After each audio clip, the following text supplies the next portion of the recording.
All right, welcome AP coordinators. It's so good to have you. I'm so happy that you're here. I'm Damian Sweeney. I'm the program coordinator for comprehensive school counseling at KDE, but I also work on accelerated learning. So I do a lot with advanced placement. And I was also an AP coordinator when I worked at Seneca High School and JCPS. So again, super thankful that you are here.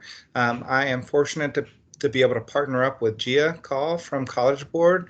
And today she's going to talk to you quite a bit about just the changing times and everything that's advanced placement here. So Gia, take it away.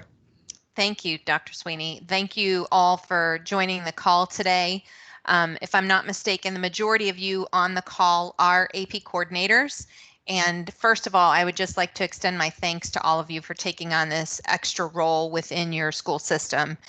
It is a huge role to take on, to manage, and hopefully the new system made it easier last year, and this year it seems a little easier to all of you, but if it does not, if you're a new AP coordinator, today's session should provide a nice overview of the features, how to get started, maybe answer some questions to roadblocks you've been having if you are unable to set up your system. So let's get started. It shouldn't take the entire hour. So if you have questions at the end, I'd be happy to try and answer those for you. So let's go ahead. Let's start with the 2020-2021 exams.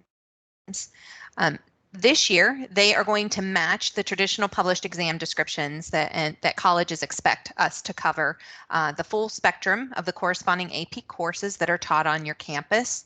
We're going to support in-school testing as of now in 2021 because administering exams in school does maximize access and opportunity. But if schools close in May of 2021 or prior to that because of safety concerns, we're going to share a contingency testing option that contains full course content in early 2021. And just know that any school that needs to socially distance in May 2021, if those exams are in person, we can divide testing across two test dates, reducing the number of students convening for any one exam.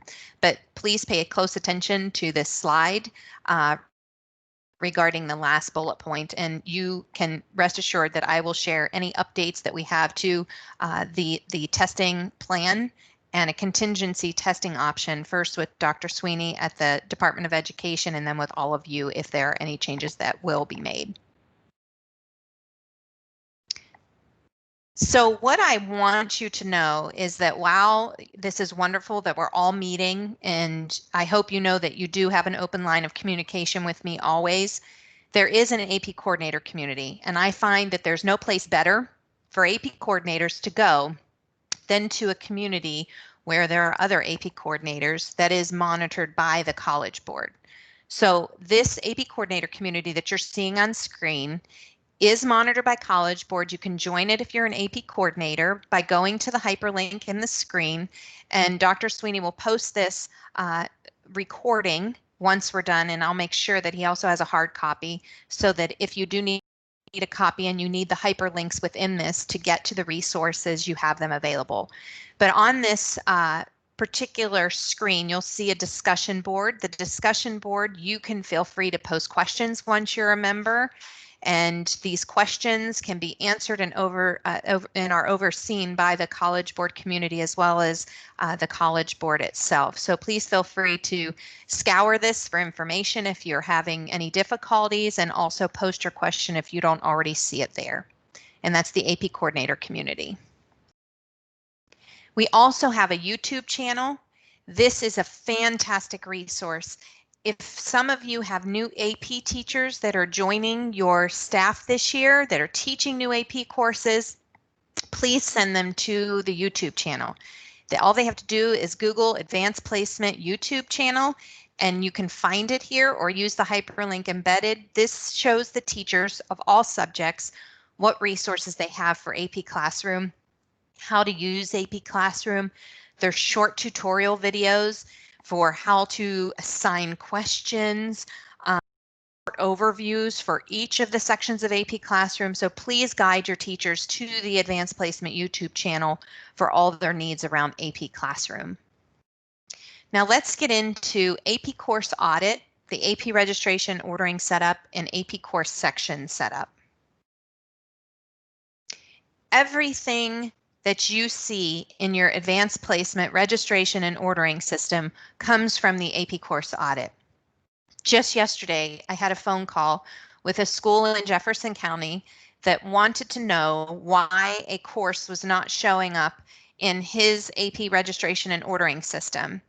And I said to go look at the AP course audit process. That teacher was new that year, and so that teacher needed to go through into AP course audit, do the attestations, and then the course audit administrator needed to approve that before it would show in AP registration and ordering. So just know that the course audit process is a step, the first step that you must go through to label your course as an AP course to get course authorization.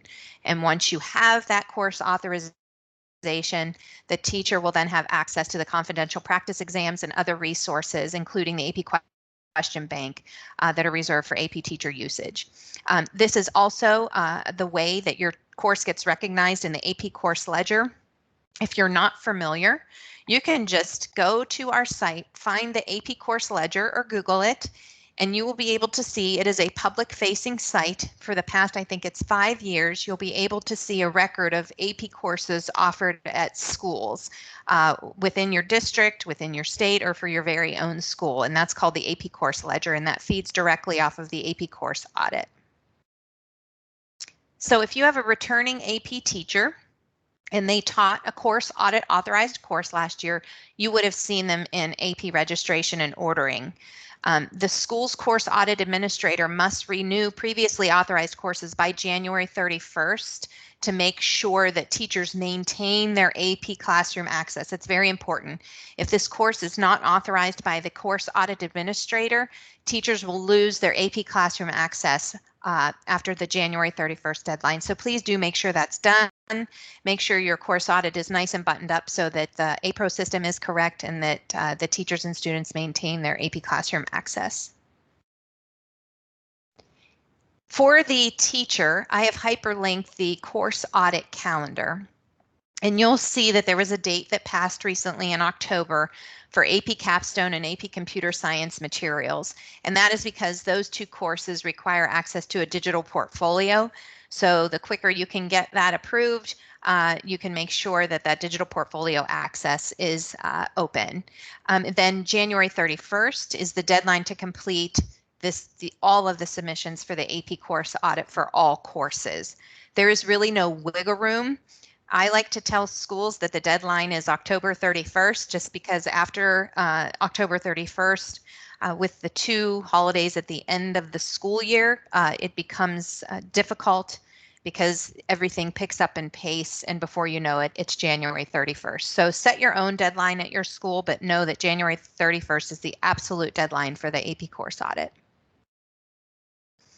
For the school administrator, the course audit calendar is a little different. So you can see here that there's just an added date to make sure that courses are renewed and authorized in time. And I provided the calendar link there for you as well. For the course audit, there is a guide. There is a guide totally dedicated to the course audit process. If it seems a little confusing to you all, or if you can't find the information, I've provided a hyperlink, and this course audit guide will walk you through everything that is needed for returning AP teachers, for new AP teachers, and for course audit administrators. So I hope that this audit guide is helpful. Now let's get to the access code. After you make sure that all your courses are approved, make sure, if you haven't already, that you have your access code. It was sent to the AP coordinator that was on file last year, 2019 and 2020, and it was shared with the building principal that was on file as of last year. So if both of those folks have changed in your building, the AP coordinator and the principal for your building, then you may need to services for your code, and it's an alphanumeric code. It was emailed on August 1st. You don't use any other code or share yours with anyone. This is your specific code to turn on your AP registration and ordering system access. You will also need this code for AP Art and Design digital submission web application and the digital audio submission portal. So keep the code handy because you will need it later in the year for that particular portion. And then after you complete your setup, your access code is going to be displayed on your home page.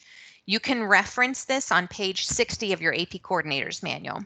So I should have said that at the beginning, and my apologies that I didn't, but most of the material that I'm referencing today is going to be included in your AP Coordinator's Manual. You will not receive a copy in the mail. The AP Coordinator's Manual is digital only. You can find it on AP Central, or you can find it just by Googling AP Coordinator's Manual 2020-2021, and it will pop up in your search box for you. It is part 1, and part 2 will come out in December, generally in December. I don't have an exact date, but part 2 that will carry you through the rest of the year will be released later this year. So everything we're going over today can be found in the AP Coordinator's Manual Part 1. In this particular screen, you can find the information on page 60. So to get your access code where it needs to go, you need to log into myap.collegeboard.org and use your College Board professional account to access this. If you do not already have a College Board educator account, you will need to create one before you can access and turn on your AP registration and ordering system. So you'll go to College Board educator account, professional, and create an account as a professional and not a student. And make sure you don't create multiple accounts and enter the access code when prompted. A way to make sure that you don't create multiple accounts is to just maybe say forgot username or password and see if your email address is already in the system if you cannot remember. So this particular screen right here, I just wanted to reinforce the AP Coordinator's Manual is right on your first pages of your AP Coordinator's Manual.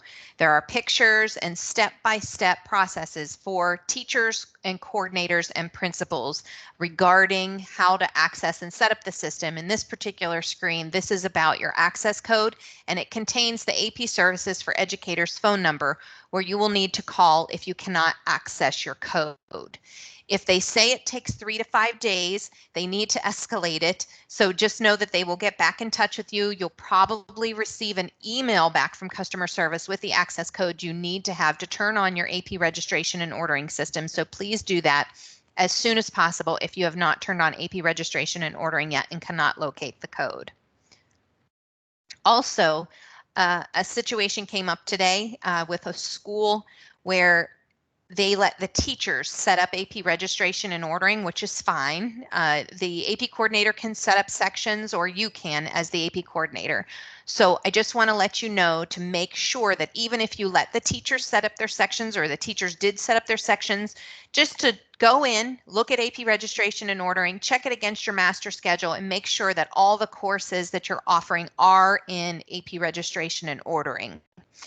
The school that I spoke with today didn't know that only 2 out of their 5 courses had been set up. So please make sure that you go into AP registration and ordering, even if you've given that responsibility to teachers, to make sure that they've done it and that your students are enrolled so that AP exams can be ordered. Now, this is very exciting. There is administrator access code. Once you turn on AP registration and ordering, there will be an administrator access code at the top of your screen. This code can be given to if you have an instructional support team at your school, or if you have any administrators that need to get into AP Classroom, want to see where the students are enrolled, or look at the AP courses that you're offering on your campus. This administrator access code can be used up to 5 times, and it is a view-only code. Staff who use this access code won't be able to add or delete or change your information you have in the system. It's view-only access, okay? And you can share it with up to 5 staff members at your school. Make sure you give them the correct code, this code, the administrator access code, not the one you turned on the system with. So if you have not turned on the system, chances are you'll see this. This is the participation form. By signing this digitally, this tells you that your school can participate and offer AP exams in May of 2021. This is a required form that has to be signed prior to November 13th to turn on and set up your AP registration and ordering system properly. It's a digital format. In the past, it used to be paper. It is digital only this year, and it can be signed and submitted electronically only by the AP coordinator. It does not have to be signed also by your building principal. So when you are setting up AP registration and ordering, if you have not done so already, there is a class section set up. So once you turn it on, that's fantastic. Just go in, as I told you earlier, and make sure that there are class sections set up for all your AP classes at your school and that the teachers have the join codes to give to students. The best way to do this is to look at your master schedule and make sure they're all set up. So for class sections, as you know, teachers can go in and do this. Teachers had access on July 1st. So even if you didn't get access till August 1, teachers were in a month before because they need preparation time and they may have set up their sections. So the class section names that appear now in your system, if you didn't set those up and students have joined that class, that section name will appear as it is on all of your AP reporting. So I'll say that again. If a teacher already created their class section and you did not do that step, and they named their class section something that they preferred to name it, that name will be on all the AP reports coming from this school year. You will not be able to change the naming convention if students have already joined the course. In the future and moving forward, if you as the AP coordinator want to have control over how the AP courses are named so that the reporting is succinct and you can file it appropriately, you can give the teachers a naming convention prior to July 1 and just have a process set up around that and have all teachers name their sections according to that process that you shared. Or you as the AP coordinator can go in on August 1st and set up all the sections. So it's all about your processes. If you want the teachers to have the access and to set up their course, I highly recommend that you have a naming convention so that your AP reporting is consistent. And if you don't do that, then on August 1st, you should, if you set up, just make sure that the naming convention is succinct so that you can have clean reporting for AP. It won't harm anything. It's just an organizational opinion. So enrollment and resources. Once you get your APRO set up, your AP registration and ordering system set up, once you get your class sections created, enrollment needs to take place if students want access to AP classroom resources. Teachers will sign in and get their unique join code for each class they teach, or you will give it to them.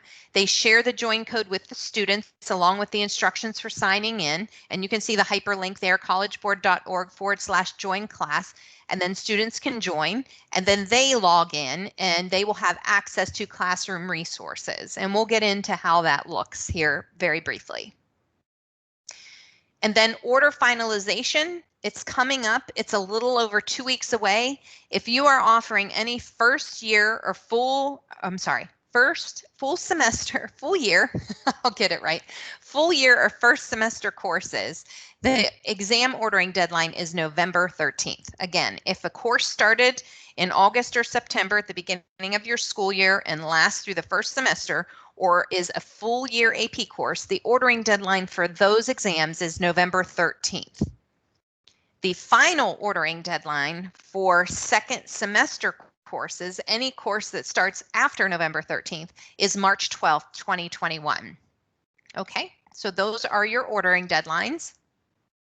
And here is information regarding second semester AP courses. I've seen a few schools in the Commonwealth have second semester courses. You can set up your second semester courses right now. You don't have to wait until January. There is an indication in the section setup to indicate that it is a second semester course, and it will look like the number 2 with the circle around it in your AP registration and ordering system. If you just label the course second semester, it will not be second semester. You have to select the option for second semester for the ordering deadline of March 12th to be in the system and accept those AP exam orders without a late ordering fee. Okay? There is not an option to create an exam only section for this though. So if you are having students that are homeschool students or students that just want to take the exam and are not taking a course, or if you are offering a virtual course and the student still needs to take an exam, those students will need to be set up in an exam only section. Those exam only sections, those orders are due by November 13th. Even if the course starts after November 13th, the exam only sections need to have the orders in by November 13th. Okay? The exam only section should be yes for any student that wants to take the exam. Okay? Any questions before we move on to the second half?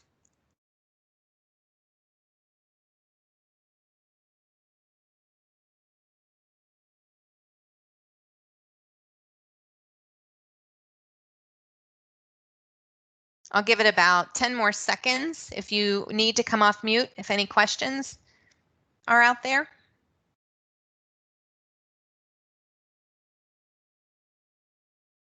Wonderful. Okay, we'll move on and there'll be a chance for questions at the end, so have no fear.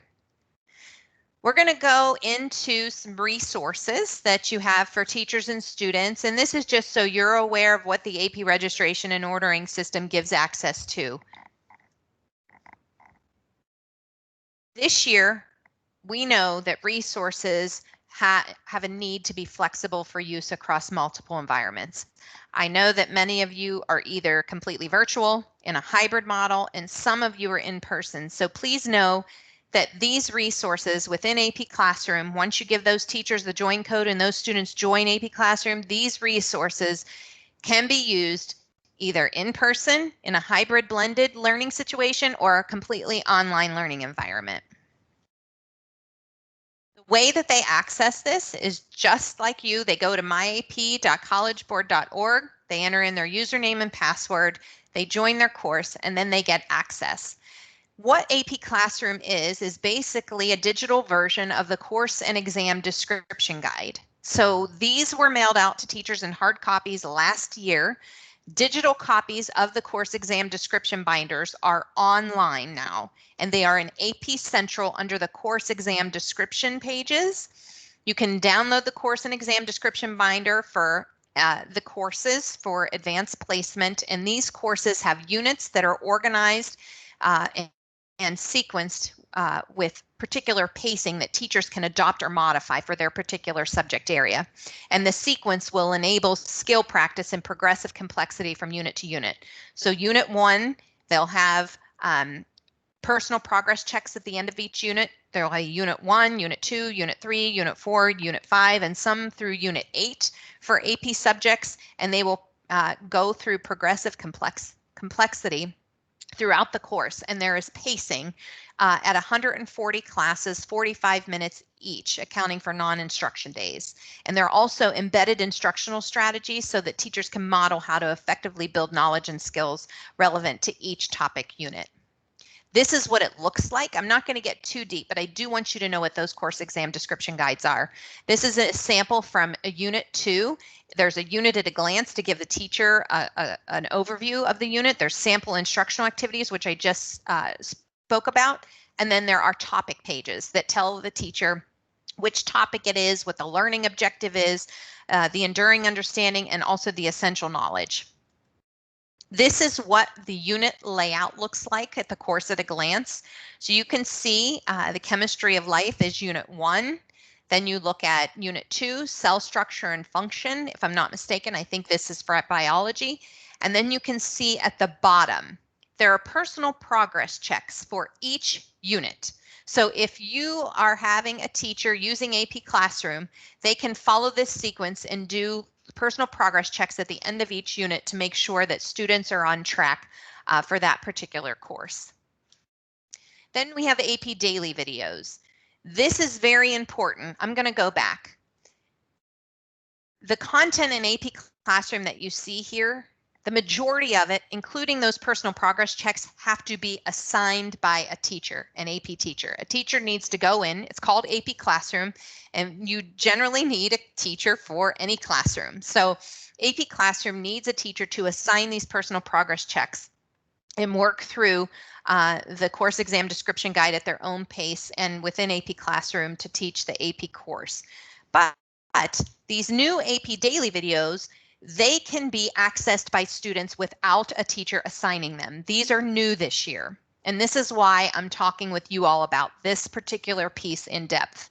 As the AP coordinator, you may have exam-only sections. Students that enroll in exam-only sections, or students that are part of an AP class where the teacher is not using AP Classroom, but the students are enrolled. I hope that doesn't happen, but if that happens, students can access the AP Daily videos on their own. Daily videos are done in each unit, and they are with the topic questions. There are daily videos right now. If they're being released on a rolling basis, we have Unit 1, Unit 2, and Unit 3 are completely released for most AP subjects. Unit 4, I think part of those were released earlier this week, but please share this with your teachers and with your students, especially if they're an exam-only section, that they have these topic videos that they can go in each unit to review in their AP subject. This is the release schedule, and you can see here I was correct. Unit 4 does have in some subject areas like AP Calc AB, AP Chemistry, their Unit 4 videos were released on October 22nd, and coming up in 2 days, most of the other subjects will be released through Unit 4. So these daily videos are fantastic instructional supports for the teachers to assign or for students to access on their own time. So these daily videos can be used in person, hybrid blending, or completely online as the resources I mentioned earlier. These are other resources that I want to talk with you about just really quickly. The course exam description binder is a resource, and it is online on the the AP course exam pages. There's the AP Daily videos. AP Classroom does embed all of those things and has topic questions, those personal progress checks, and it even has progress dashboards where teachers and students can see how they are progressing. Teachers can have a class roster and see how students are performing, and AP students can see how they are progressing through the course. And then finally, towards the end of the year, there's targeted AP exam preparation because we have an AP exam question bank that is customizable for teachers. So there's year-round teacher and AP coordinator support. On the left, you're going to see what I told you earlier. It's the advanced placement page where you can send AP teachers for support. And then on the right is for AP coordinators. And you can find this on AP Central. And I have it right there. There's professional learning opportunities for you if you need any additional assistance with the school year. Now we're going to get into no risk registration and what that means for this year. So as I said throughout the webinar today, fall registration deadline is a little over 2 weeks away. Exams for full year and first semester courses need to be ordered by November 13th. The cost is $95.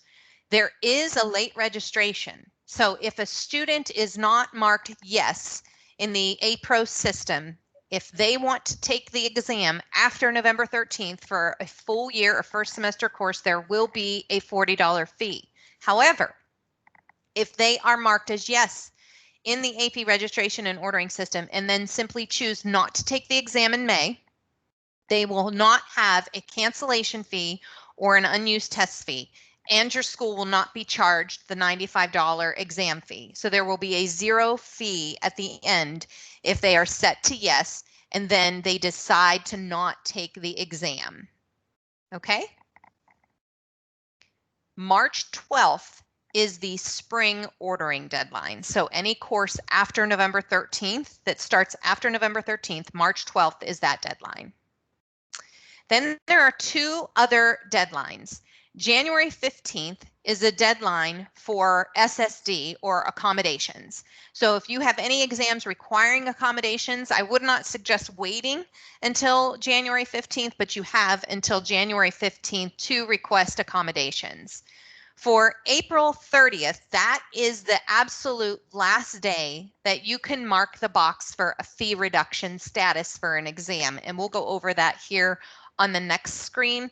And then I'm going to invite Dr. Sweeney to talk a little bit about this. So this is what your AP exam and registration ordering page looks like. And you'll see in this particular screenshot, you'll see this is an AP biology exam. It looks like an exam was ordered for these students. It says order exam, yes, but the reduced fee box is empty. In your AP registration and ordering system, if a student qualifies for a reduced fee exam, that box will need to be checked prior to that April deadline. You really don't want to wait until April 30th. And Dr. Sweeney, if you want to talk a little bit about why that is important in Kentucky, you go ahead. Yeah, so coordinators, I hope you realize you live in the best state. We've made things really, really easy for you and for your students in regards to free AP exams. So anybody marked with that box will have a free exam in Kentucky, and you don't have to do any legwork beyond marking that box. What happens is College Board, they do something really cool, and they take everybody that's marked, and they bill the Kentucky Department of Education. They just send a bill directly to us. Okay, so anybody marked free and reduced in your system gets a free exam, unless there's some kind of extra fee. I think you said that if they order beyond November 13th, and there's that $40 fee. So anything before any kind of extra fee, we will take care of. And the cool thing is, another cool aspect of our state is that any AP computer science exam, regardless of which exam it is, will be free for any student, again, regardless of their socioeconomic status. So we are really encouraging technology skills, computer science skills. So we really want to encourage that by offering any student in the state free exams. Thank you, Gia. You're welcome. It's fantastic. I'm going to make sure that I'm sharing the right screen again. Yes, it's wonderful that the Commonwealth does provide those supports for advanced placement. And what I would like to tell you is there's a hyperlink that I linked out as Dr. Sweeney was talking, and that is the Department of Education's website under Accelerated Learning. That you manage, correct, Dr. Sweeney? You manage that site, and that's correct. He and I work together to make sure that that information is up to date for all of you, so that you can make sure that you have the information to deliver to your students and parents. So invoicing. Let's get some, I think most invoices in Kentucky have been paid from last year, but if you know, there was some late testing this year, very late testing. So if the invoices lingered a little longer than they have in the past, that is probably why. And I just want to bring to your attention how the AP registration and ordering system works so that you can find your invoice in the following year. So when AP registration and ordering opened in August, it opened on the 2020-2021 screen. But at the top of your screen, you do have a toggle. And you can see right here at the top where it says 2019-2020, you can toggle that to go back to a previous year. And this, I toggled back to 2019-2020. If you still have an outstanding invoice, you go to packing list and invoice, and then you can view the AP program invoice on that screen. And you can view your invoice history, your school's billing contact will be on there, your customer number, everything is on there now. And your invoice is embedded in the AP registration and ordering system, which makes it really nice. So this was last year's website, but this is how you will do it for the following year. So that is the toggle screen, and that is how to find your current year and your invoice if you still have an outstanding balance from last year. I forget that I put all of these wonderful indicators in. So on this screen, you're going to see tools for AP coordinators. There are downloads for you. And as I said to you before, the AP Coordinator's Manual is digital only, and we have part 1 available for you right now. Then we have trainings, collegeboard.org/AP Coordinator Training. And online webinars began on August 18th. You can still find some recordings. I think there are 3-hour trainings and webinars out there, very long, in-depth sessions if you feel like you need a little more than what we're reviewing today. And there's also discussion groups as notated in the beginning of today's presentation. And I wanted to follow up by putting it here again, the AP Coordinator community. And please know that teachers have their own community too. So if you're in a situation and you're in a school where there is no other AP teacher in the same subject, or maybe no other AP teacher that they can collaborate with one another, the AP teacher community can act as that site. So please encourage, if you have any new AP teachers, any AP teachers that don't have any other colleagues to collaborate with, either in their content area or just with advanced placement, they can join their AP teacher community. It is monitored by the College Board. They can post questions or search the discussion board. There are resources listed at the top that they can use for their class. There are suggestions about how to do certain things in AP Classroom for their particular subject combined with their course exam description guide. So I can't say enough about our coordinator and teacher communities. Please do use those resources. So now I'm just going to go through things for next year, or if you have any second semester courses you're offering. We know that a lot of schools went to third-party virtual providers.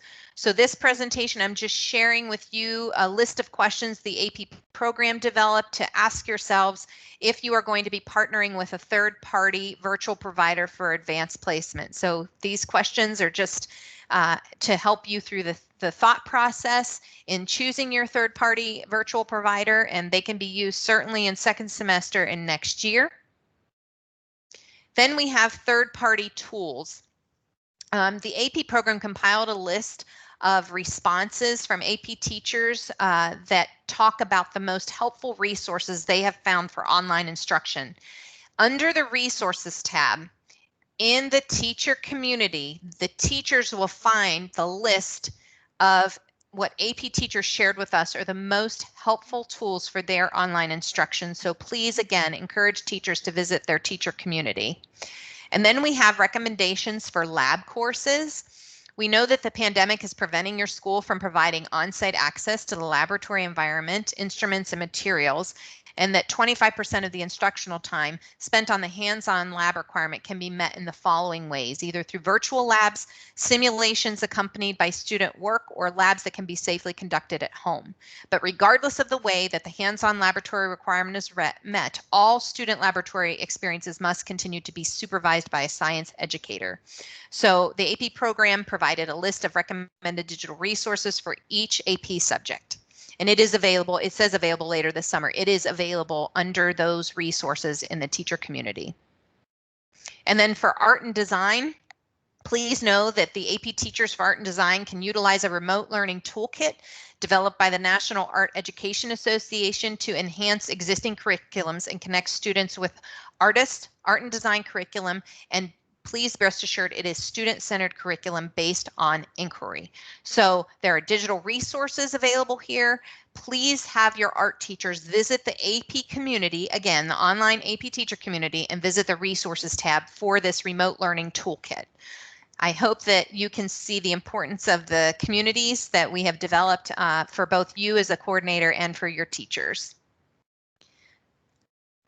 This is one of the last things we're going to cover today. Last year, I probably emailed, I don't know, 50 different schools begging to complete the participation survey. Last year, it was 70 questions. And so you may be afraid to do it this year, but please know that we have shortened it to under 30 questions and we moved it online for you.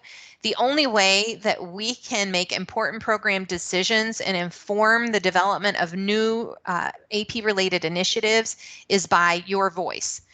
Please, please complete the AP participation survey. It came out in the October AP coordinator newsletter. If you are not receiving the AP coordinator newsletter, please let me know. It gets sent out every month, and in the October newsletter, there was a link to complete the fall participation survey. This is what it looks like. This particular newsletter had the exam ordering deadline, the October survey, participation form information, the course audit checklist, and additional information about getting set up in AP Classroom. So this is what it looked like when it came to me. It should be in your inbox every month. This came on October 7th, so during the first week of November, you should be receiving your updated newsletter. And that is all I have for you today. So I will quit sharing my screen and come back to you all with 20 minutes to spare for questions.